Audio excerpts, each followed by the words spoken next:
Ils étaient des centaines de milliers à l'attendre. Eh bien, ça y est, en fin d'après-midi aujourd'hui, le pape François est arrivé à Fatima pour ce qui va être le point culminant des célébrations du centenaire.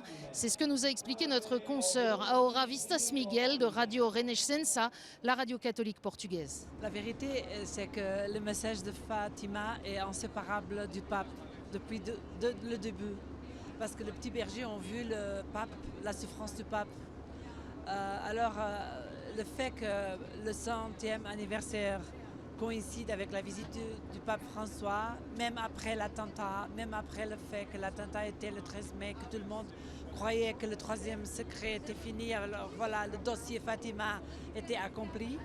Après est venu Benoît XVI avec des indications de profondissement sur le message. Maintenant, avec François, c'est encore plus fraîche, disons, parce qu'il y a aussi la vision des petits. Et ce sont les préférés de François, non? Les petits, les oubliés, un message de telle actualité qui concerne aussi les États, le destin des peuples, confié à des petits qui étaient analphabètes.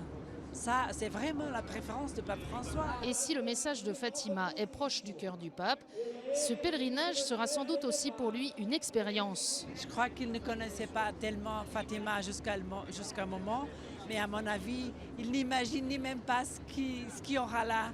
Je crois qu'il sortira de Fatima un peu différent, ça veut dire en plus, avec plus d'enthousiasme et confirmer lui-même qui suis-je pour dire ça, mais connaissant le sanctuaire, cette expérience d'être avec la mère et cet appel à la conversion personnelle et de l'Église, en connaissant le pape François, je crois que ce serait un grand moment, en plus avec la canonisation des petits-enfants.